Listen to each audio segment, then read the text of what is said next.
Good morning students. मैं राकेश कुमार यादव। मैं आज आपके लिए मैथ के कुछ क्वेश्चन लेकर आया हूं जो रेलवे और एसएससी एग्जाम्स के लिए बहुत ही महत्वपूर्ण है। देखिए पहला क्वेश्चन, यदि a plus B plus C बराबर 17, ए बी सी बराबर 168 और A B plus B C plus C A बराबर 94 है तो A cube plus B cube plus C cube का मान ज्ञात कीजिए। तो एक फॉर्मूला होता है A plus B plus C square. A plus B plus C का स्क्वायर, ये हो जाएगा A square plus B square plus C square plus 2ab plus bc plus ca। तो अपन को a plus B plus C square, A plus B plus C का मान दे रखा है। इसका मान हो गया 17 का स्क्वायर बराबर 17 का स्क्वायर बराबर A square plus B square plus C square plus हो जाएगा 2 इंटू 94। 2 इंटू 94 तो एक एक A square plus B square plus C square बराबर हो जाएगा 289 माइनस 188। 289 माइनस 188 बराबर हो जाएगा 101। 101 आ गया। अब अपन को मान निकालना है। एक फॉर्मूला होता है A cube plus B cube plus A cube plus B cube plus C cube minus 3 A B C बराबर A plus B plus C कोष्टक A square plus B square plus C square minus minus A B plus B C plus C A. तो अपन को इसका मान निकालना है। इसका मान हो जाएगा A cube plus B cube plus C cube minus 3 A B C का मान दे रखा है 168 बराबर A B C A plus B plus C का मान दे रखा है 17 और A square plus B square C square का मान दे रखा है 101 minus A B plus B C plus C A का दे रखा है 94। तो ये हो जाएगा A cube plus B cube plus C cube बराबर बराबर 17 इंटू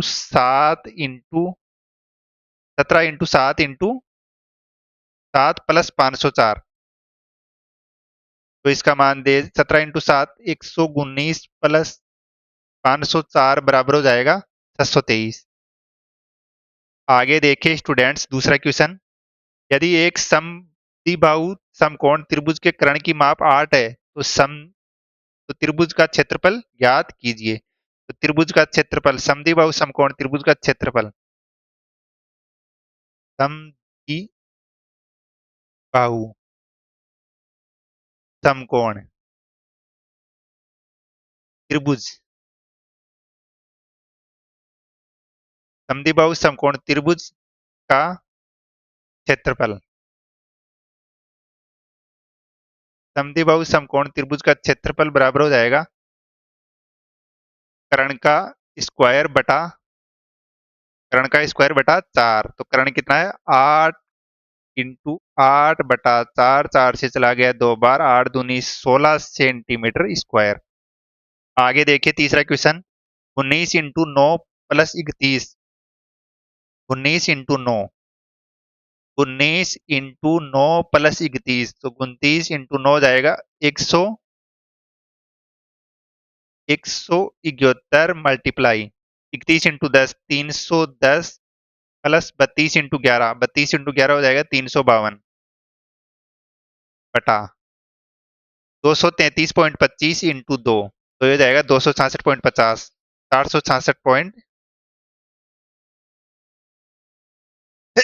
466.50 माइनस 50। तो ऊपर वाले का आ जाएगा 833 नीचे हो जाएगा 416.5। इससे काटने पर आएगा 2। आगे देखिए स्टूडेंट चौथा क्वेश्चन, यदि a माइनस बी का 40% ए प्लस बी का 20% के बराबर है। a माइनस बी का 40/100 बराबर ए प्लस बी का 20% के बराबर है, 20/100, 0 से 0, 0 से 0। तो हो जाएगा 4a-4b बराबर 2a-2b। 4a-2a बराबर हो जाएगा इधर 2b plus 4b, 2b plus 4b। तो हो जाएगा इसका मान, ये माइनस, हाँ तो इसका मान हो जाएगा प्लस, ये हो जाएगा 2a बराबर 4, 2a बराबर 3, 2a बराबर 6b है b। तो a अनुपात b, a का मान 3 और b का अनुपात 1, a का अनु a का अनुपात b। तो b a से कितने प्रतिशत के, b a के कितने प्रतिशत के बराबर है? तो b का मान 1 और a का मान 3 इंटू 2, तो ये चला जाएगा इससे 33.1/3% के बराबर। आगे देखिए पांचवा क्वेश्चन। एक पिता एक कार्य को 8 दिन में पूरा कर सकता है। एक पिता एक कार्य को 8 दिन में, तब पिता एक कार्य को 8 दिन में, जबकि उसका पुत्र 7 दिन में, मतलब सन 7 दिन में। दोनों का एलसीएम 8 और 7 का 56, या 7 बार या 8 बार। वे एक एक दिन छोड़कर कार्य करते हैं। पिता कार्य की शुरुआत करता है, मतलब एक दिन पिता करता है, दूसरे दिन करता है उसका पुत्र, मतलब 2 दिन के अंदर कितना काम, 15 काम। 15 × 45, 6 दिन के अंदर कितना काम हो गया, 45।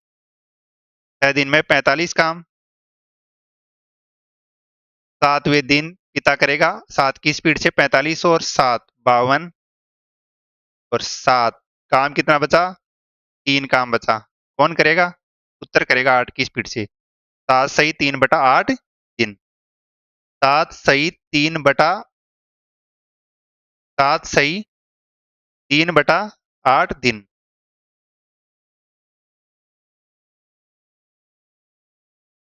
आगे देखिए स्टूडेंट्स, छठवां क्वेश्चन। वह छोटी से छोटी धनात्मक संख्या जिसे 5, 6, 8, 9, 12 से विभाजित करने पर प्रत्येक मामले में एक शेष बचे हुए 13 से पूर्णतः विभाजित हो। तो 5, 5, 6, 8, 9 और 12 का अपन को निकालना है एलसीएम। 2 से चला जाएगा, ये 5, ये 3, ये 4, ये 9 और 6। फिर 2 से चला जाएगा, 5, 3, 2, 9 और 3। फिर जाएगा 3 से 5, 1, 2, 3, 1। अब किसी से नहीं जा रहा है, तो इसका एलसीएम, एलसीएम बराबर हो जाएगा 3 दूनी 6, 6 दूनी 12 इंटू 5 दूनी 10, 10 दूना 5, 15, 15 दूना 30। तो ये हो जाएगा इसका 360, 360। इसका मान आएगा 360 प्लस 360 इंटू के प्लस 1। ये होगा 13 से भाग देने पर, के का मान 10 लेने पर पूर्णतः विभाजित होगा। तो ये हो जाएगा 360 इंटू 10 प्लस 1, तो हो जाएगा 3600 प्लस 1। तो इसका मान हो जाएगा 3601। आगे देखिए सातवां क्वेश्चन। दो संख्याओं का मध्य 15 और उनका लघुत्तम समापवर्ती 6090 है। उनमें से एक संख्या 435, तो दूसरी संख्या याद कीजिए। तो एक फॉर्मूला होता है स्टूडेंट्स, पहली संख्या मल्टीप्लाई दूसरी संख्या बराबर एलसीएम इंटू एचसीएफ। अपन को एलसीएम कितना दे रखा है, 6090, और एचसीएफ कितना दे रखा है, 15। एक संख्या अपन को कितनी दे रखी है, 435, और दूसरी संख्या को मान लेते हैं अपन अक्स।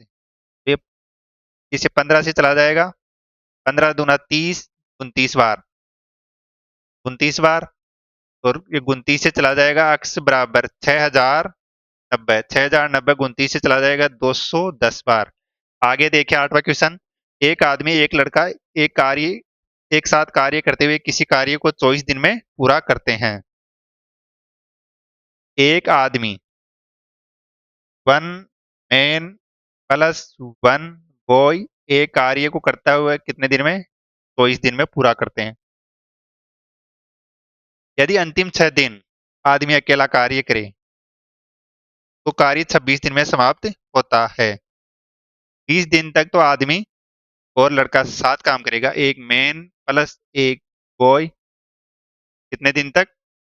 20 दिन तक, इंटू 20 दिन तक प्लस एक एन इंटू ये 6 दिन तक लड़का अकेला, आदमी अकेला काम। तो ये हो जाएगा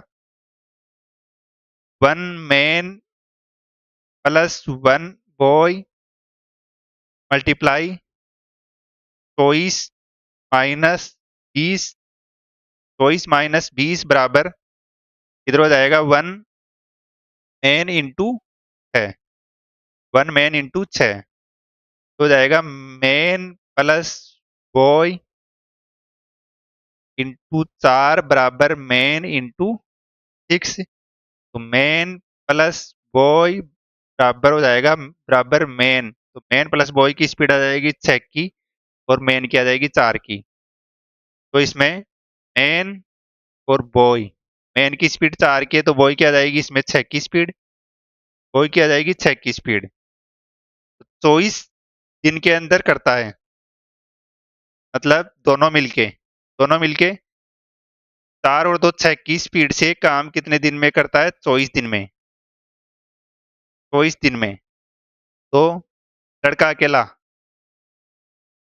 लड़का अकेला 2 की स्पीड से 6 के अंदर 2 का भाग देंगे, 3 चौती 75 दिन। आगे देखिए स्टूडेंट्स, नवा क्वेश्चन। एक आदमी 3 अलग अलग योजनाओं में साधारण ब्याज की 10%, 12% और 15% की दर पर निवेश करता है 6 वर्ष, 10 वर्ष और 12 वर्ष। तो पहला केस, दूसरा केस और तीसरा केस। पहली कितनी? 10%, दूसरे के अंदर 12%, तीसरे के अंदर 15%, तीसरा हो गया 12 वर्ष के लिए, दूसरा हो गया 10 वर्ष के लिए, पहला हो गया 6 वर्ष के लिए। तो पहला 60% धन मिलेगा, दूसरे के अंदर उसे मिलेगा 120% और तीसरे के अंदर उसे 180%। तीसरे के अंदर मिलेगा 180, तो ये चला जाएगा एक 1:2:3। तो इसका अपन को अगर ब्याज समान मिल रहा है तो धन की राशि, तो पहली राशि पहले को छुपा लेंगे और दोनों को मल्टीप्लाई कर लेंगे तो आ जाएगा 3, दूसरे को छुपा लें, दोनों को मल्टीप्लाई कर लेंगे, पहले को छुपा लेंगे तो आ जाएगा 6। अगर दूसरा निकालना है, ये तो हो गया उनका वे तो हो गया उनका ब्याज, और ये हो जाएगी उनकी धनराशि। तो पहला अगर दूसरे का निकालना है तो दूसरे को छुपा लेंगे और दोनों को मल्टीप्लाई तो आ जाएगा 3। अगर तीसरे का निकालना है तो तीसरे को छुपा लेंगे, 3 को छुपा लिए, 2 इंटू 1 2, 6:3:2 के। आगे देखिए 10वां क्वेश्चन। अनीशा ने एक टीवी इसके आरंभिक विक्रय मूल्य के 4/5 मूल्य पर खरीदा। 4/5 मतलब अगर 100 रुपया उसका अगर मूल्य था तो इसके 4/5 पर, मतलब 80 में खरीदा। अगर 100 उसका मूल्य था तो कितने में खरीदा? 80 में। और बेचा कितने में? विक्रय मूल्य के 4% लाभ पर, मतलब 104 में। तो अनीशा को इसमें कितने प्रतिशत का लाभ हुआ? कितने का लाभ हुआ? 80 से 104 तक। तो इसका किस पे? 80 पे इंटू 100, 0 से 0 8 या 24, 30% का लाभ। आगे देखिए स्टूडेंट्स 11वां क्वेश्चन। 0 व 52 के बीच सभी विषम संख्याओं का योग ज्ञात कीजिए। 0 से 52 के बीच, तो 0 से 52 के बीच पहली विषम संख्या 1, फिर हो जाएगी 3, फिर हो जाएगी 5, ऐसे 52 से पहले होता है 51। तो विषम संख्याओं को पदों की संख्या, तो पदों की संख्या, पदों की संख्या ज्ञात करने के लिए अपन को निकालना है n+1/2। n कितना है? 51 मल्टीप्लाई 51 प्लस 1/2, तो ये हो जाएगा 26। अपन को विषम संख्या निकालना है, विषम संख्या निकालना है तो 26 का स्क्वायर कर देंगे, 26 का स्क्वायर 773। आगे देखिए 12वां क्वेश्चन। एक वस्तु को दो व्यक्तियों द्वारा क्रमागत तौर पर बेचे जाने पर कुल लाभ मूल मूल्य इसके 38% के बराबर है। यदि पहले व्यक्ति को इसे बेचने पर 15% का लाभ होता है तो दूसरे व्यक्ति को होने वाला लाभ प्रतिशत ज्ञात कीजिए। कितने का लाभ है? 38% का 138 में। पहला कितने में बेचा? 15% लाभ में, मतलब 115 में। 138 और 115 के बीच का कितना फर्क है? 15 और 8, 15 और 8 23 का, 23 बटा 115 मल्टीप्लाई 100। तो इससे चला जाएगा 5 बार, 100 के अंदर 5 का भाग देंगे तो 20% दूसरे व्यक्ति को। आगे देखिए 13वां क्वेश्चन। एक समांतर चतुर्भुज की ऊंचाई इसकी संगत आधार से 2 गुनी है। संगत आधार से कितनी गुनी है? 2 गुनी है। ऊंचाई इसके संगत आधार से 2 गुनी है। तो ये होता है 1/2 आधार इंटू ऊंचाई। समांतर चतुर्भुज का क्षेत्रफल तो होता है आधार इंटू ऊंचाई, बराबर कितना दे रखा है? 288 मीटर स्क्वायर। ऊंचाई इसके संगत आधार से 2 गुनी है। आधार अगर अक्ष है तो ऊंचाई हो जाएगी अक्ष इंटू 2 अक्ष बराबर 288। तो ये हो जाएगा 2 अक्ष स्क्वायर बराबर 288, अक्ष स्क्वायर बराबर 144, अक्ष का मान आ जाएगा 12। तो इसकी ऊंचाई ऊंचाई हो जाएगी 12 दूना 24।